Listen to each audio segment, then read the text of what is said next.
Bom, pessoal, bom dia, boa tarde, boa noite para todos vocês.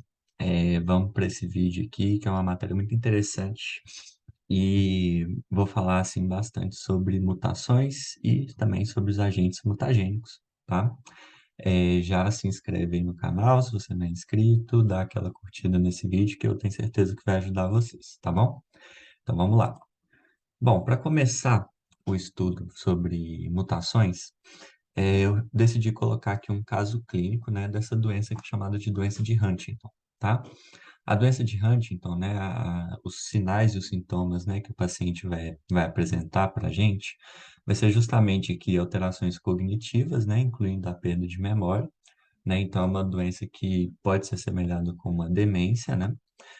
Alterações de humor e equilíbrio emocional, e também movimentos involuntários, que é aquilo que a gente chama de coreia, né? Então, por isso que muitas vezes essa doença é chamada de coreia de Huntington também, tá? Apesar de ser errôneo, né? A gente usar essa nomenclatura para essa doença justamente porque é um dos sintomas que essa doença pode apresentar e que ela vai apresentar, tá? No caso da doença de Huntington, é, vai ocorrer o quê? Vai ocorrer uma alteração dessa proteína aqui, que é chamada de huntingtina, tá? A huntingtina é uma doença, é uma proteína que, que quando alterada, né, vai fazer com que haja, então, a produção de poliglutaminas nessa proteína, tá? E aí, quando você tem, então, a formação de poliglutaminas, você vai ter todos esses sintomas aqui da doença de Huntington, tá? O que que acontece na doença de Huntington, tá? Vai acontecer uma mutação, né? Uma mutação pontual, uma mutação gênica, a gente vai ver e vai falar muito sobre isso ainda nesse vídeo, tá? Mas é basicamente a adição aqui de uma trinca, né? De um códon, né? De bases nitrogenadas, né? No gene. E essa adição, né, no caso aqui, olha, citosina, adenina e guanina, né, formam essa trinca, e essa trinca em um determinado locus do gene, que é o chamado locus HD, né, do gene humano, é, essa trinca adicionada, ela vai fazer com que haja, então, alteração na tradução, né, da proteína huntingtina, e aí você tem uma proteína mutada, tá? Existe uma relação, né, de proporcionalidade entre a quantidade de trincas que está sendo adicionada, né, a cada geração e o tempo que essa pessoa demora para ter os sintomas, né, para apresentar os sintomas. Então, o indivíduo portador de doença de Huntington, né, do portador dessa alteração, dessa mutação aqui, dependendo do número de CAG que ele vai apresentar nesse locus determinado, ele vai apresentar esses sintomas mais cedo durante a vida ou mais tarde, tá?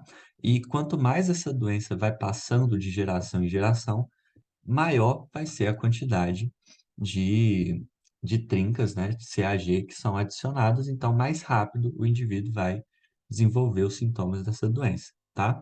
Então existe essa relação de proporcionalidade.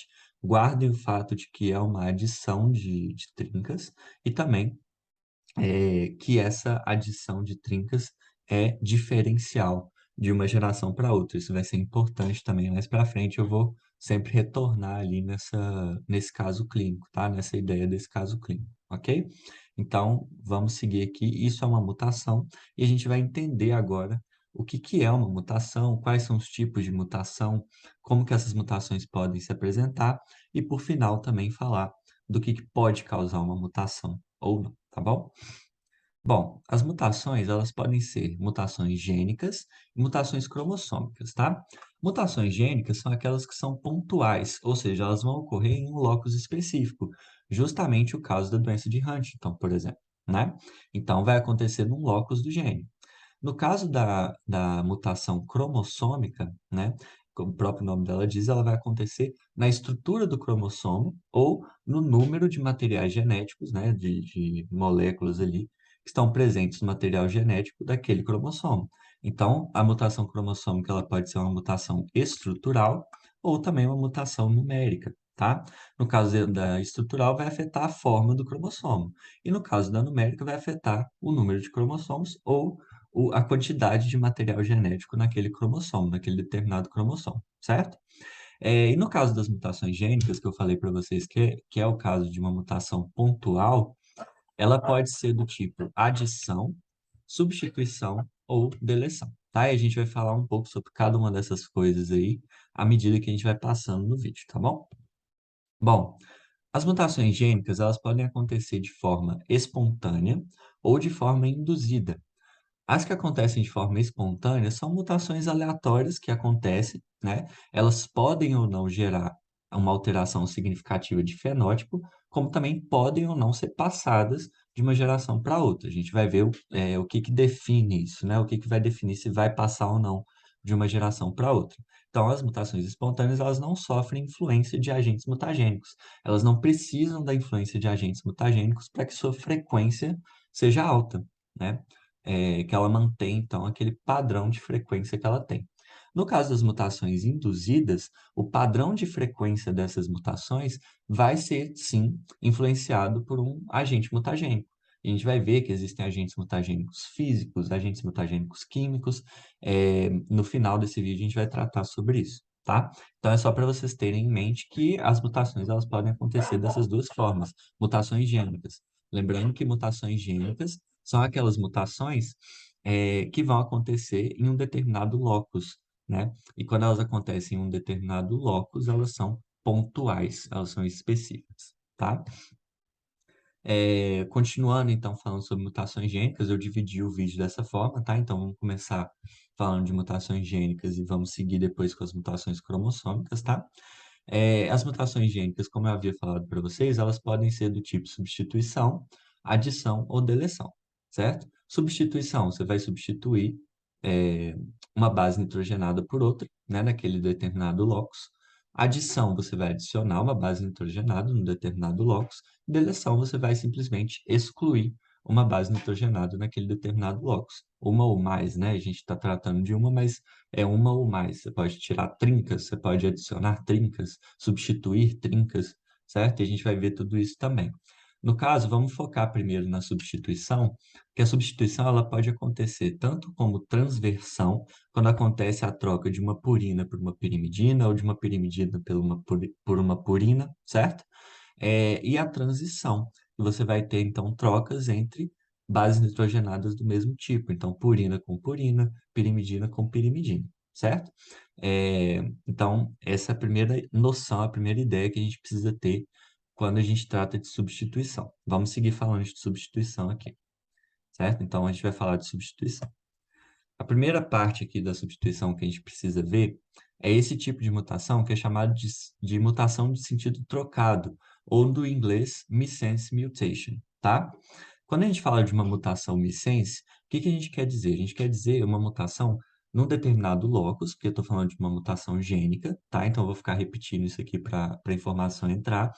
É uma mutação pontual em que você vai trocar uma base nitrogenada em um determinado locus. Quando você faz isso, na hora que você vai traduzir a proteína correspondente àquele RNA mensageiro, você vai ter então a troca de um aminoácido naquela proteína, justamente porque você trocou uma base nitrogenada. E se você troca uma base nitrogenada, você troca o códon. Trocando o códon, você troca o anticódon e, por consequência, você troca o aminoácido que vai chegar naquela proteína.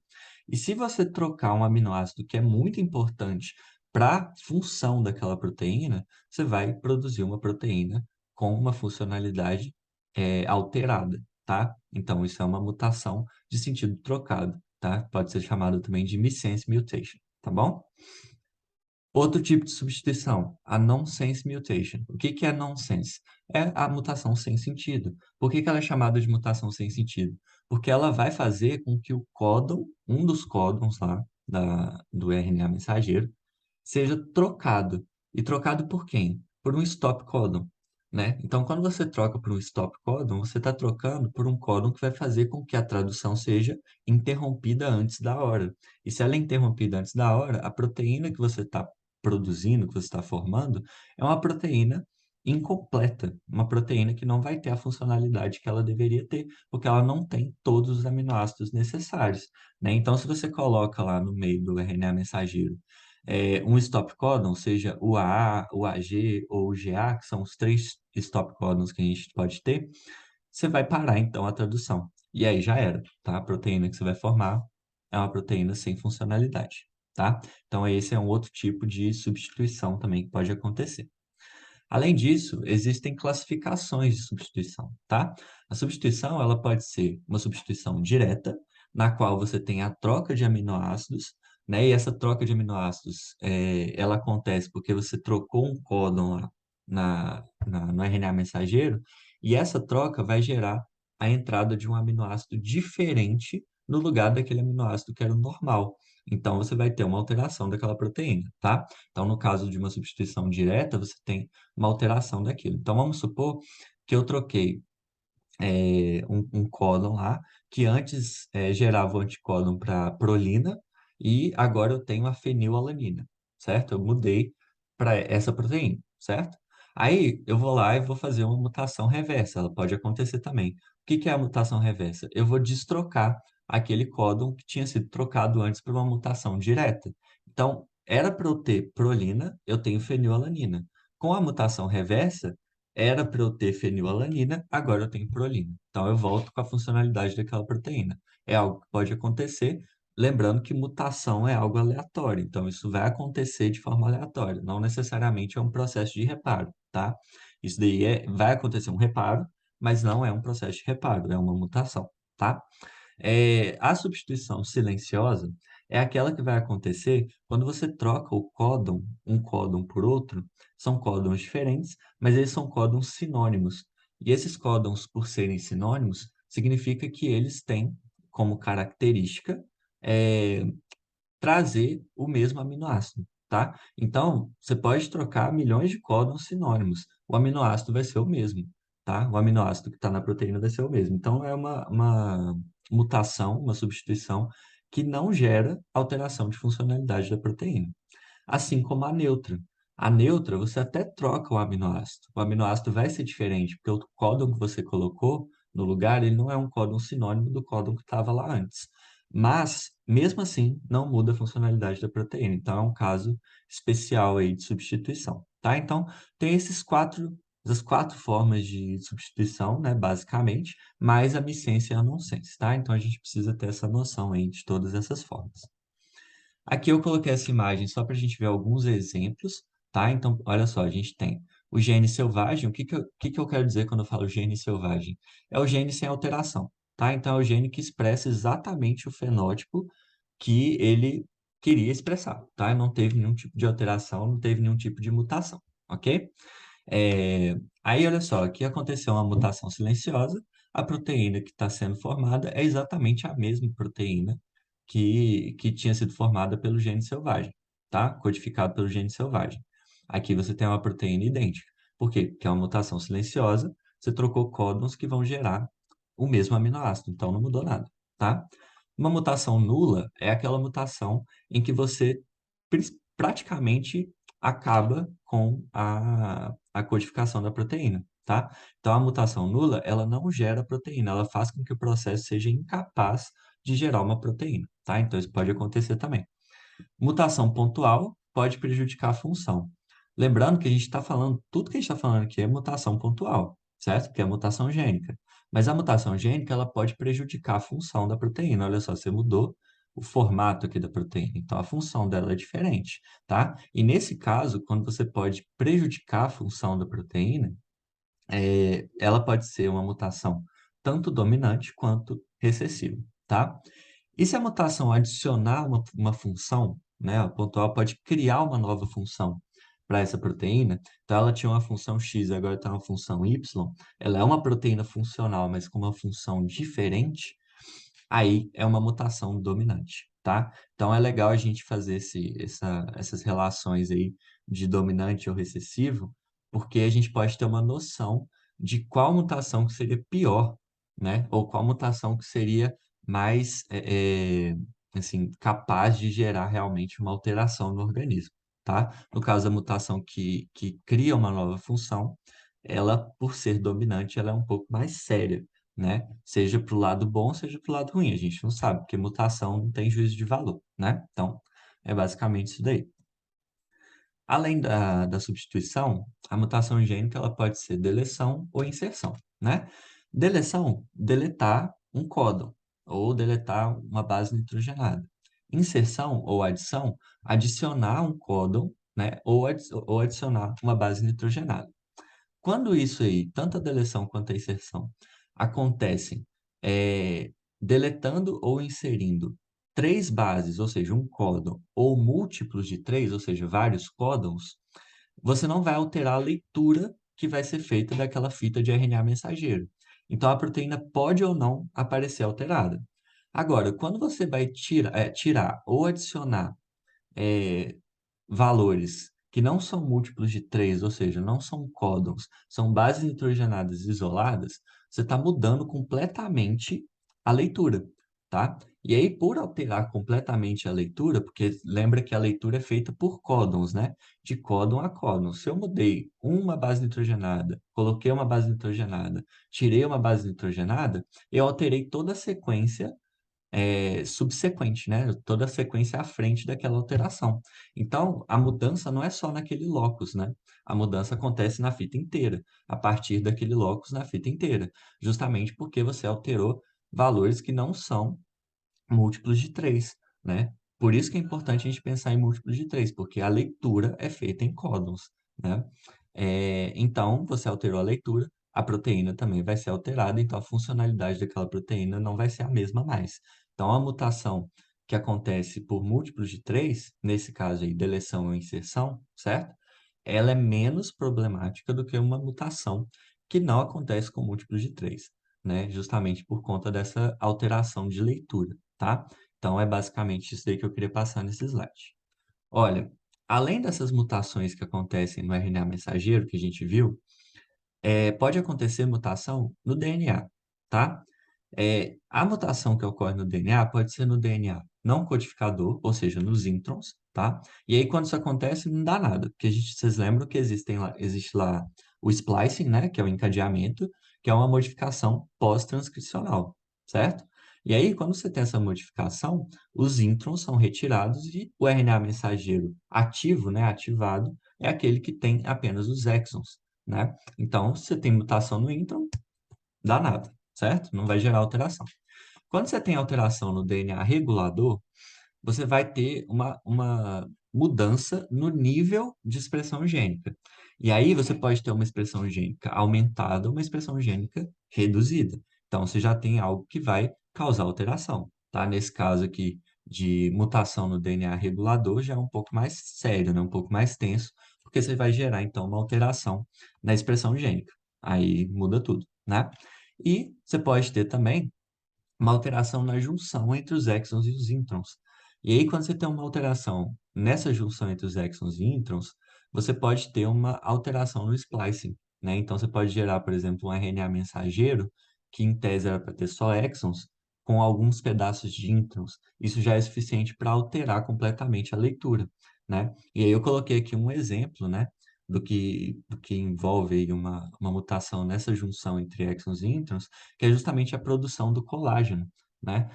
O colágeno é uma proteína que é produzida pelo nosso organismo, e se você altera essa junção entre exons e introns no, no RNA mensageiro, né? No pré-mRNA, que vai gerar o colágeno, né? Que vai codificar o colágeno, você pode ter uma alteração no splicing desse mRNA, certo? E aí você vai ter uma doença que é chamada de osteogênese imperfeita, justamente porque o colágeno que você está formando é um colágeno com uma funcionalidade alterada, tá? Então, nesse caso aqui dessa mutação, a funcionalidade também é alterada, ok? Então, é basicamente isso daí. Ó, as mutações, elas podem ser chamadas de mutações estáveis ou mutações instáveis, tá? Mutações estáveis, que também podem ser chamadas de mutações fixas, são aquelas que mantêm a característica daquela mutação quando elas são transmitidas de uma geração para outra, ok? Então, mutou ali, sei lá, colocou um códon a mais lá, na hora que for passar para a próxima geração, vai ser um códon a mais apenas, tá? Não vai alterar mais nada, certo? Vai ser exatamente a mesma mutação. Agora, uma mutação dinâmica ou instável é aquela que não vai manter, né, a característica daquela mutação quando passar de uma geração para outra. E aí, aqui, novamente, o exemplo da doença de Huntington, que é basicamente o que vai caracterizar uma amplificação de trinucleotídeos. Lembra lá que na doença de Huntington você tem o CAG sendo adicionado num locus específico daquele gene, certo? Quando passa de uma geração para outra, o número de CAGs que estão sendo adicionados vai aumentar. Então, você tem mais CAGs adicionados. Nesse locus aí, geralmente, né, na pessoa que não tem mutação, é em torno de 18 a 26 CAGs presentes naquela região. Para a pessoa ter a doença de Huntington, ela precisa ter mais do que 26 CAGs. A primeira pessoa que teve aquela alteração, vamos supor que ela tinha 30 CAGs. Aí o filho dele vai ter 42 CAGs, sabe? E aí, à medida que isso vai aumentando, né, essa quantidade de CAGs adicionados aumentando, que é justamente essa amplificação de trinucleotídeos, o CAG é um trinucleotídeo, certo? Ah, ele vai ter a sintomatologia daquela doença mais cedo na vida. Então, enquanto o pai que tinha 30 CAGs é, apresentou a doença com 60 anos, o filho com 42 CAGs vai apresentar, sei lá, com 40 anos, sabe? Então, existe uma proporcionalidade, né? Foi o que eu tinha falado com vocês lá no início, e a gente está voltando a essa ideia nesse momento aqui de falar de mutações instáveis. A mutação da doença de Huntington é instável, é dinâmica, tá? E além disso, além da amplificação de trinucleotídeos, a mutação instável pode acontecer por um crossing over desigual. Então, na hora da replicação celular, né, você tem o crossing over. E o crossing over, ele pode ser desigual, ou seja, você está formando cromossomos desiguais, né, com cromátides desiguais, e isso vai alterar uma mutação que talvez já tenha acontecido antes, tá? Então, isso pode acontecer também. Os efeitos fenotípicos, né, da mutação, que a gente está falando de mutação, tipos de mutação, mas a mutação ela vai gerar um efeito fenotípico, tá? Essa mutação, não necessariamente, mas as que geram vão gerar. Pode acontecer, certo?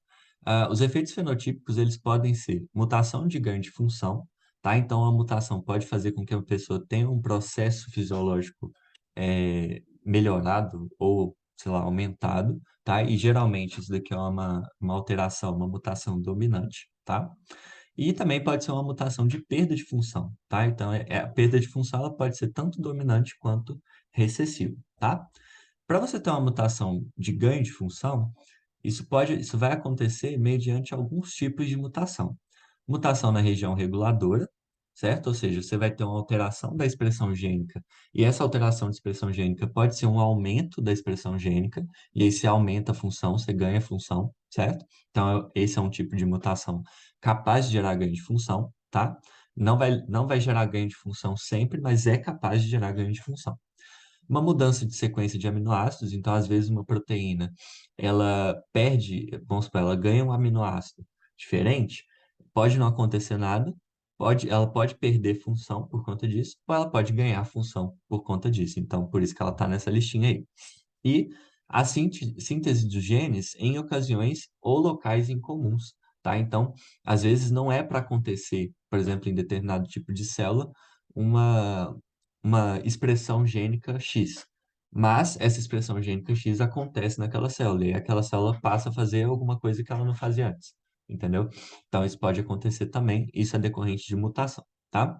É, e no caso da perda de função, como é dominante recessivo, qualquer tipo de mutação pode gerar perda de função, tá? E que esse é o mais comum de acontecer, inclusive, né? Ah, e aí, quando a gente pensa assim nessa questão de alterações fenotípicas, né?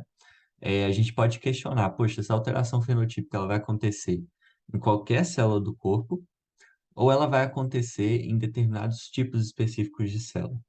As células afetadas por mutação, dependendo do tipo de célula afetada, a ideia de mutação vai ser um pouco diferente, tá? As consequências dessa mutação vão ser diferentes, tá? Então, olha só, você pode ter a célula somática sendo afetada por uma mutação, e aí célula somática é basicamente aquela célula que vai compor o seu corpo, tá? Não são células gaméticas, são todos os outros tipos de células diploides do seu corpo, tá? E aí essas mutações podem gerar tumores e mosaicismo, principalmente tumores em adultos, mosaicismo em zigotos. Eu vou mostrar para vocês o mosaicismo daqui a pouco. E quando acontece em células gaméticas, né, é um problema. Por quê? Porque essa mutação ela pode ser transmitida para as outras gerações, tá? Então, você tem uma mutação no espermatozoide, por exemplo, se esse espermatozoide for o espermatozoide que vai fecundar o ovócito secundário, aquela mutação vai passar para a próxima geração, tá? E, além disso, assim, né, isso, assim, a mutação em célula gamética, ela vai trazer mais consequências para a prole daquele indivíduo do que para ele mesmo. Mas existem algumas mutações gaméticas que podem reduzir a fertilidade do portador, tá? Então, também é uma possibilidade, tá? Então, você tem somática causando tumor e mosaicismo, certo? E gamética, principalmente causando uma passagem, né, de uma geração para outra de uma mutação, mas também pode reduzir a fertilidade do indivíduo que teve essa mutação gamética, tá? E aí eu falei para vocês do mosaicismo, né? O que que é o mosaicismo? Mosaicismo é basicamente uma célula que ó, você tem formação, que é a fecundação, formação do zigoto, né? E aí esse zigoto vai ter, né, no momento ali das divisões, principalmente da meiose, tá? Ele vai ter, então, uma mutação em uma determinada célula, tá? E aí, essa célula, ela vai se replicando, certo?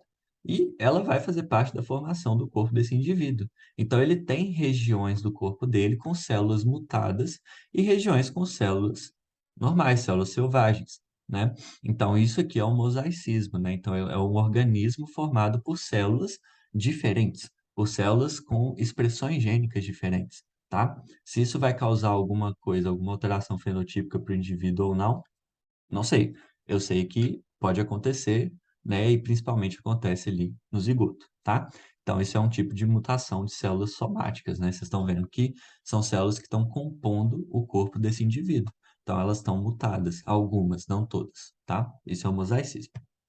As mutações cromossômicas, elas têm características. Então, assim, eu falei das mutações gênicas, que são as mutações que são pontuais, que acontecem em locos específicos, certo?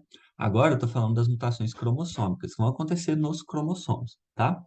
As mutações cromossômicas, elas têm dois tipos. São as numéricas e as estruturais. As numéricas, elas podem ser euploidias e aneuploidias. Euploidias acontecem no genoma inteiro, certo? E esse número de cromossomos vai corresponder, né, a múltiplos exatos do valor haploide daquela espécie. Então, por exemplo, no ser humano, o valor haploide é 23 cromossomos, certo? Que é o que tem nas células gaméticas, tá? Esse indivíduo, ele pode ser triploide, tetraploide, haploide, né? Em todas as células do seu organismo, em todo o genoma, tá? E aí ele vai ter alterações. Muitas vezes, principalmente nas tetraploidias, nas triploidias, isso vai ser incompatível com a vida. A gente vai ver daqui a pouquinho, tá? As aneuploidias são alterações em um ou mais cromossomos de cada par e que não resultam em múltiplos exatos, tá? Então, você vai alterar a quantidade mesmo de cromossomos naquela espécie, naquele indivíduo daquela espécie. Ele pode ou não ser viável, tá? Então, você tem esses dois tipos aí, ó, euploidias e aneuploidias nas mutações cromossômicas numéricas. As estruturais a gente vai falar mais pra frente, tá bom? Ó, euploidia pode ser haploidia ou poliploidia. Haploidia, o indivíduo possui células somáticas, ou seja, células que compõem o corpo dele, haploides, né? Lembrando que células haploides são, no caso, né, do ser humano, são os gametas, né? Células gaméticas. Se você tem células somáticas que são haploides, isso é uma alteração, uma mutação, tá? Poliploidia, que é o pior de tudo, né, que eu falei com vocês, né, da triploidia, da tetraploidia, né, são indivíduos que têm células somáticas com 3N, 4N, até mais, tá? Então pode acontecer. E, geralmente acontece aí, nesse caso, abortos espontâneos e também os indivíduos podem nascer e logo morrer. Então, natimortos ou morte neonatal, tá? Pode acontecer. E aí, olha só, a poliploidia, ela tem algumas causas possíveis, né? Ela pode acontecer mutação de células germinativas, então, às vezes, o indivíduo, ele forma, por exemplo, um espermatozoide diploide, tá? E isso é uma mutação, porque o espermatozoide é haploide, normalmente, no indivíduo selvagem, certo? E aí, se esse espermatozoide for o responsável pela fecundação, você vai gerar um indivíduo triploide. Se o ovócito secundário também sofreu essa mesma mutação, pode formar um indivíduo tetraploide, né? Então aí não vai ser viável, não vai ser compatível com a vida. Ou pode acontecer o que a gente chama de dispermia. O que que é dispermia? Dispermia quando você tem dois espermatozoides, e aí espermatozoides normais, tá? É, que vão fecundar o mesmo ovócito secundário. E aí você tem um indivíduo triploide, né? Então a formação de um indivíduo triploide. Isso daí é uma outra causa possível e acredito que é a mais comum de poliploidia, tá? Porque essa situação aqui é uma situação um pouco complicada. Imagina você formar um indivíduo tetraploide porque o espermatozoide estava mutado e o ovócito secundário também estava mutado. É um pouco mais difícil de acontecer, né? Acontece também, mas é mais difícil, tá bom? Aqui um exemplo de triploidia. Então, olha só, é uma alteração chamada de euploidia. Lembra que eu falei com vocês que a euploidia, ela vai acontecer no genoma inteiro, né? Então, esse indivíduo aqui é um indivíduo triploide. E aí você percebe aqui, olha, quando a gente observa aqui todo o genoma dele, você percebe que é tudo triploide, né? Tudo triploide. Então, significa que é uma euploidia, certo? O genoma inteiro, vai alterar o genoma inteiro, tá? E aí, nesse indivíduo aqui, olha, você percebe que foi um aborto espontâneo, né? Ou natimorto. Por quê? Porque ele não é compatível com a vida. Ele teve muitas alterações que não foram compatíveis com a vida, tá bom? Então, vamos lá. Lembrando que isso pode acontecer tanto por dispermia como por mutações formando células gaméticas diploides, tá bom? Aí agora a gente falou de euploidia, vamos falar da aneuploidia, né? Lembra que a aneuploidia, ela não vai gerar múltiplos, né, do valor haploide daquela espécie, né? Então é uma alteração drástica, uma alteração bem drástica. E aí a aneuploidia ela vai acontecer pela não disjunção dos cromossomos nas anáfases, né? Então na anáfase ocorre a disjunção dos cromossomos e se isso não acontecer, você tem a aneuploidia. Então a gente consegue perceber aqui, olha, você tem a situação aqui normal, certo? Olha só, teve a disjunção de cada um dos cromossomos, então uma cromátide foi para uma célula, outra cromátide foi para outra célula, certo? A divisão ali no centrômero. Uma cromátide foi para outra célula, outra cromátide foi para outra célula. Formou uma célula diploide normal, tá? Agora, nessa situação B aqui, olha só o que aconteceu.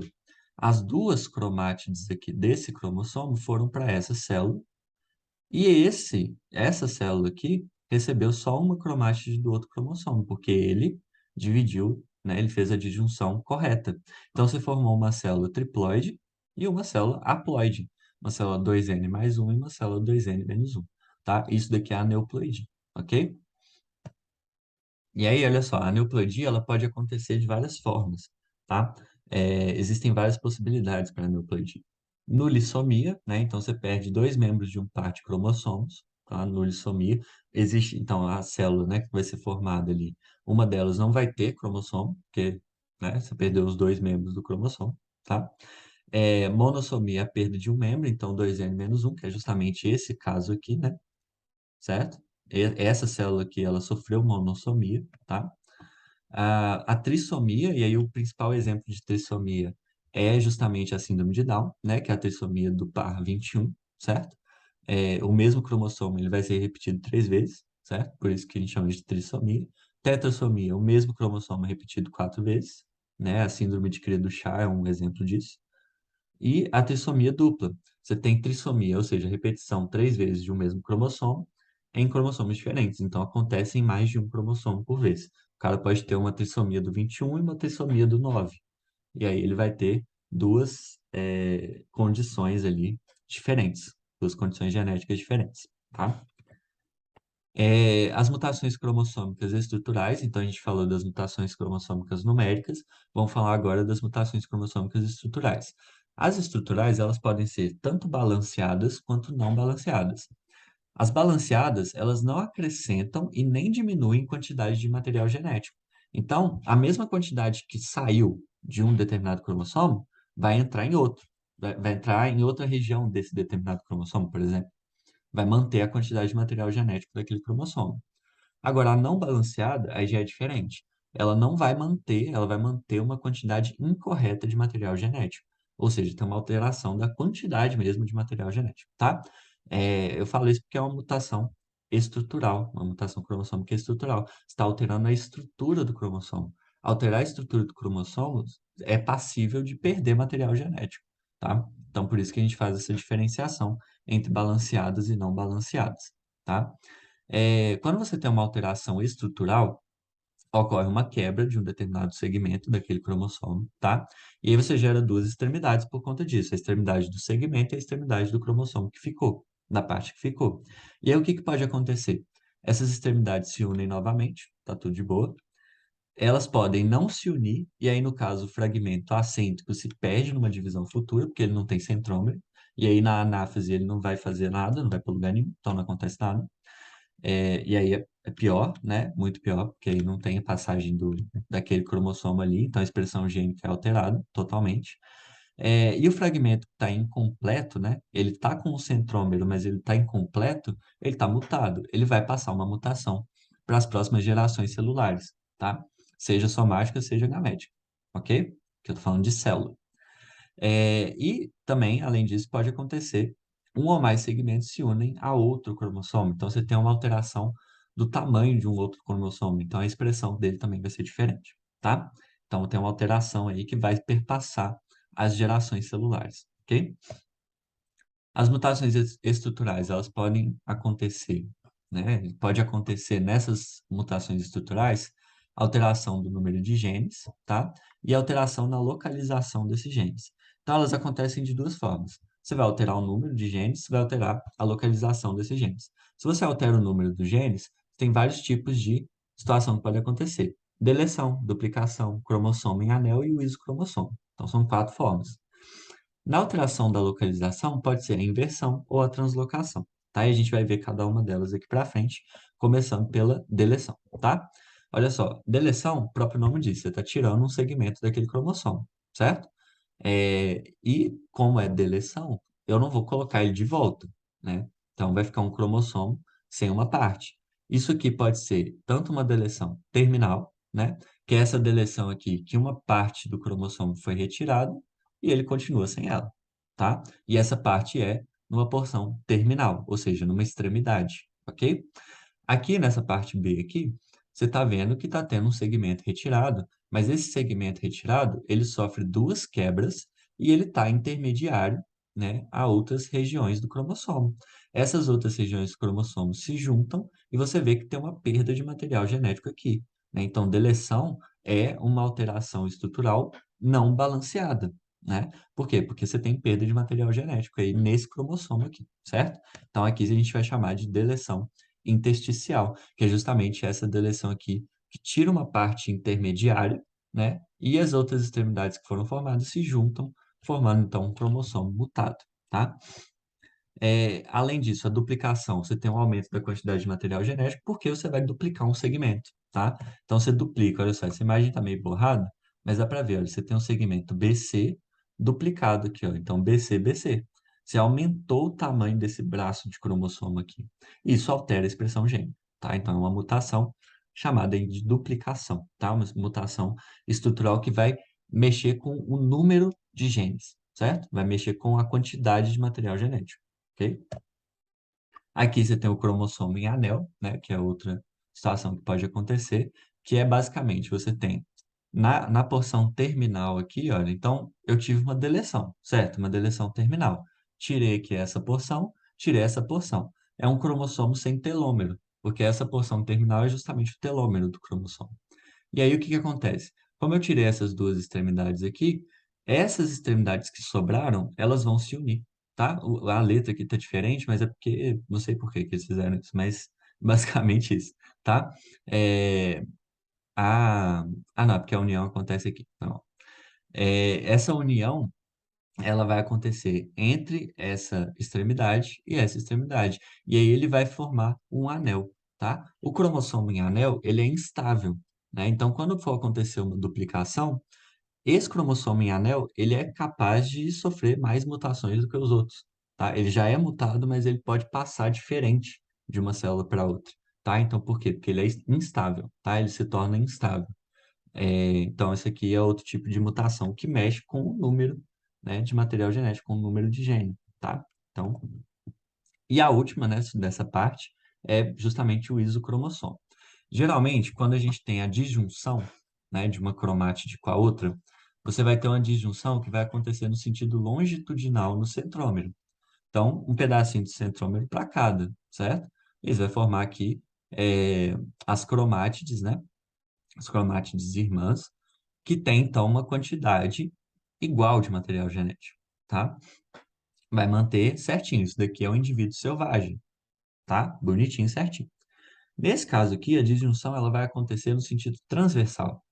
E aí, isso vai alterar as cromátides que estão sendo formadas. Porque, olha só, antes você tinha a formação ABCDE, certo?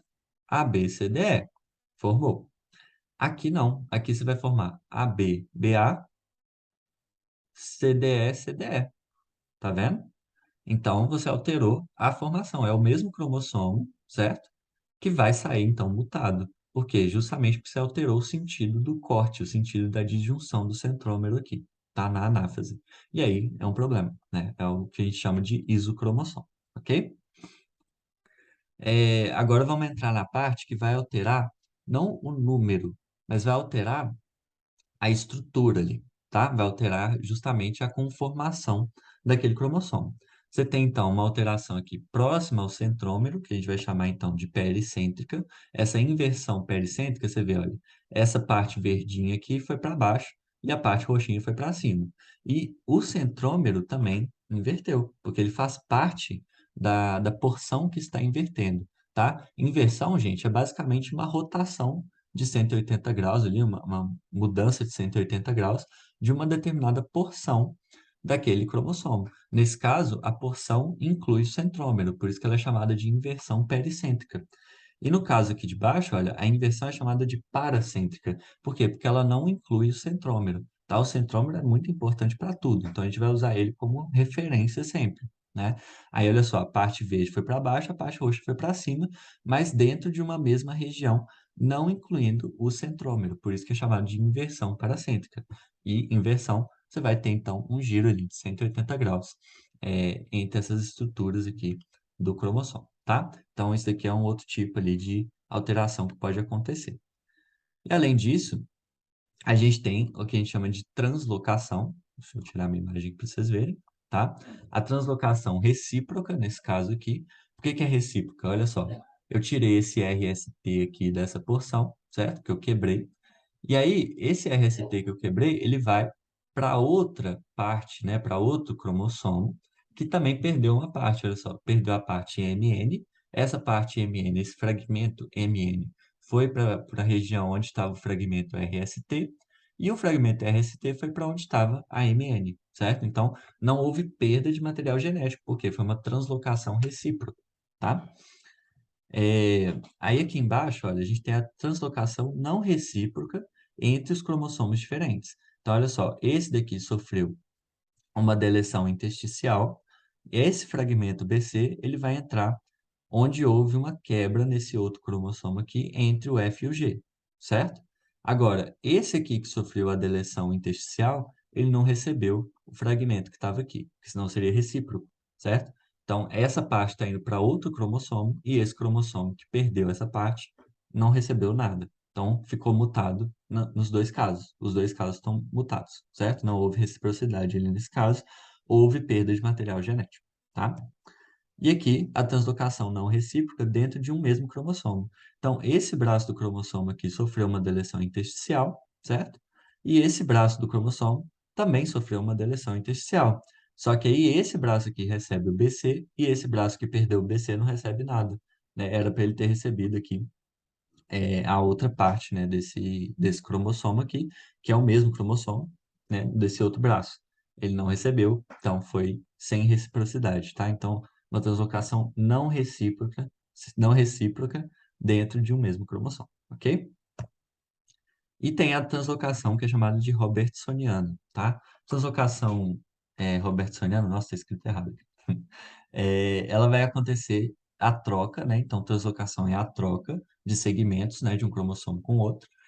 Vai ocorrer a troca de braços inteiros, não de, sei lá, nem sei como é que lê isso aqui. Mas é isso, tá bom? Então, troca o braço inteiro, translocação robertsoniana, tá? Aí, olha só, vamos começar aqui. Essa é a parte final do vídeo, tá? Para a gente falar dos agentes mutagênicos. Lembra lá que eu falei que a mutação, as mutações, né? Elas podem acontecer de forma espontânea, né? Então, ou seja, aleatório, ou também de forma induzida. A mutação que acontece de forma induzida, é aquela que vai ter a sua frequência aumentada por ação de um agente mutagênico. Os agentes mutagênicos, eles podem ser agentes físicos ou agentes químicos. Os agentes mutagênicos físicos são basicamente as radiações: radiação ionizante, radiação ultravioleta. Radiação ionizante, o que que ela faz? Quando ela passa por dentro da célula, ela faz com que haja uma perda de elétrons. E essa perda de elétrons vai fazer com que haja a formação de moléculas com uma capacidade de reação muito grande, né? Então, são moléculas iônicas, elas se tornam iônicas, por isso que radiação ionizante, elas perderam elétrons, se tornaram iônicas. E aí elas estão louquinhas para fazer a ligação e se tornarem estáveis novamente. E aí o que que acontece? Essas moléculas instáveis, elas se ligam no DNA. E aí isso pode causar muito problema no momento lá da replicação do DNA, tá? Porque tem moléculas a mais ali, moléculas que não estariam ali normalmente. Então você teve uma alteração, você teve uma mutação justamente por conta dessas radiações ionizantes. Lembrando que radiação ionizante, gente, elas têm muita energia, ou seja, a frequência delas é muito alta e o comprimento de onda delas é pequeno, certo? Então é uma característica dessas ondas. As radiações ultravioletas, elas já têm, então, uma menor energia, então a frequência delas é menor do que a radiação ionizante e o comprimento de onda delas é um pouco maior, tá? Nesse caso, o que que vai acontecer? Formação de dímeros de pirimidina, tá? Dímeros de pirimidina é você pegar, por exemplo, uma timina e uma outra timina e formar uma ligação covalente entre essas duas timinas. Isso acontece mediante a presença de radiação ultravioleta. E aí, isso é uma alteração da estrutura do DNA, tá bom? E no caso dos agentes mutagênicos químicos, isso aqui pode acontecer com análogos de bases, ou seja, são substâncias, né, que são muito parecidas com as bases nitrogenadas e aí elas substituem as bases nitrogenadas no DNA, tá? E aí você tem uma alteração, você tem uma mutação ali, certo? Justamente por quê? Porque essas substâncias, elas até podem parecer, por exemplo, uma substância parece com a timina, ela até pode parecer com a timina, mas ela não necessariamente vai parear com a adenina. Ela pode parear com a citosina, com a guanina. Então você tem uma alteração muito grande ali, né? Não só no DNA, vamos supor que isso está lá na fita molde, você vai ter uma alteração no RNA mensageiro também, vai ter alteração da expressão, né, de proteínas, né, da tradução, e aí você altera a funcionalidade, a expressão gênica vai embora, né? Então, basicamente isso que acontece. Você pode ter também compostos com ação direta, né? No caso da hipoxantina, né? Hipoxantina, pode chamar assim também, que vai ter uma ação direta, tá? Agentes alquilantes, que são aqueles agentes que vão adicionar alquilas a, ao DNA, tá? Ou ao RNA mensageiro. Alquila, por exemplo, o CH3, CH2, CH3 também, tá? Então pode acontecer isso. E aí você vai diminuir a força da ligação das bases com a desoxirribose, né? Então você diminui a força de ligação do que forma o DNA, né? E é um grande problema, né? A formação do nucleotídeo, né? Então vai dar um problema estrutural muito grande no DNA, tá? E os corantes de acridina, né, que são, no caso, a proflavina e a laranja de acridina, né, que vão alterar a formação ali do DNA também. Isso vai formar, então, vai fazer com que haja uma mutação do DNA, tá? São esses tipos aí de mutação de agentes, de mutação não, de agentes mutagênicos químicos, tá? Aí, olha só, vamos falar um pouco aqui sobre os efeitos biológicos das radiações, né? Porque a radiação, então, vai ser um agente mutagênico físico, tá? E esse efeito biológico, né? Ou seja, a alteração que essa radiação vai gerar, vai depender de algumas coisas, vai depender de alguns fatores. A localização da fonte de radiação. Então, vamos supor, A pessoa ela vai fazer um raio-x. Vai, ela vai estar com uma região desprotegida, porque é justamente a região que vai ter que receber o raio-x, certo? É, essa fonte, né, de radiação, no caso de radiação ionizante, que o raio-x é uma radiação ionizante, assim como partículas alfa, partículas beta, nêutrons, né, radiação gama, tá? Vai estar fora do corpo daquela pessoa, fora do organismo daquela pessoa, tá? Se essa pessoa tomou, por exemplo, um comprimido de alguma substância radioativa para servir, por exemplo, como contraste para algum outro exame de imagem, essa fonte de radiação está dentro dela, né? Está dentro do organismo. Então, a localização da fonte está diferente, não está? Do raio-x está fora, do comprimido que ela tomou lá está dentro, né? E isso vai fazer com que o efeito biológico seja diferente no contato com essa radiação ionizante, ok? O tipo de radiação também vai ser diferente. A gente viu lá que o nível de energia da radiação ultravioleta é menor do que da radiação ionizante. Então, o tipo de radiação que aquela pessoa está tendo contato também vai fazer com que o efeito biológico seja diferente. E o próprio nível de energia também é um condicionante, é um fator importante para definir se o efeito biológico vai ser muito pronunciado, não pronunciado, pouco pronunciado, tá? E também o material que está recebendo aquela radiação, a densidade daquele material. Então, por exemplo, a densidade de um osso, né, vai ser diferente da densidade de um músculo, tá? E a quantidade de água que tem naquele tecido também vai fazer com que o efeito biológico seja diferente, tá? Então, são todos fatores aí que alteram, né, que afetam o efeito biológico no contato com os agentes mutagênicos físicos, nesse caso, tá? A gente tem uma proteção natural contra mutações, então existe uma redundância do código genético. Redundância é essa que vai fazer com que, às vezes, eu tenha que trocar, que eu troque, né, um códon, e mesmo assim a minha proteína vai ser a mesma, vai funcionar do mesmo jeito. Então, é o caso, por exemplo, da substituição neutra, né?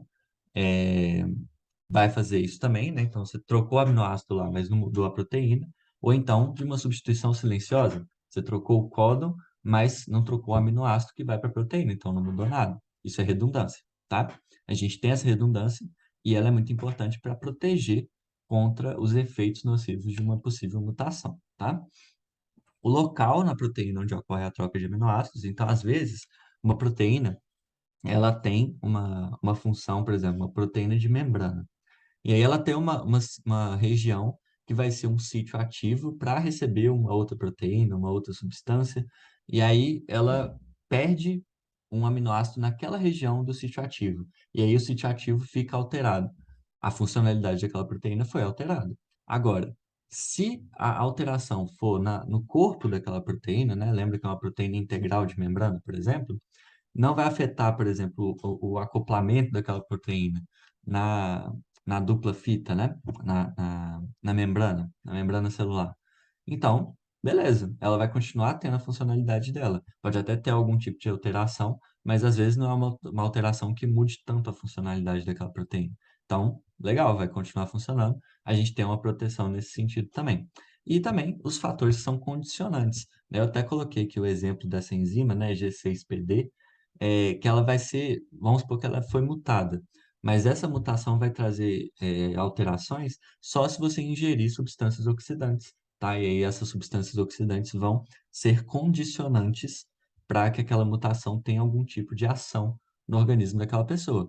Então, ainda existe esse tipo de proteção, tá? Algumas mutações que vão necessitar de condicionantes para gerar uma expressão, tá? Então, basicamente isso, a gente tem essa proteção natural. Tá bom? Bom, gente, é isso, né? Falei aqui mais ou menos dos agentes mutagênicos, falei dos tipos de mutação, né? Então a gente tem vários tipos de mutação, várias classificações diferentes, vários enfoques diferentes que a gente pode olhar para essa matéria, tá? É importante que a gente tenha noção de alguns exemplos, né, do que pode ser gerado por determinado tipo de mutação, né? Exemplos de doenças que são geradas, se é algo que vai gerar é, um aborto espontâneo, se vai gerar um indivíduo natimorto, né? Então, assim, é legal a gente fazer esses cruzamentos aí de informação, porque justamente é o que vai fazer a gente guardar cada um dos tipos de mutação e cada uma das é, possibilidades, né, de mutação que a gente tem. Tá bom? Muito obrigado aí pela atenção de todos, né? Até o próximo vídeo, a gente vai se falando aí, tá bom? Valeu, galera. Até a próxima.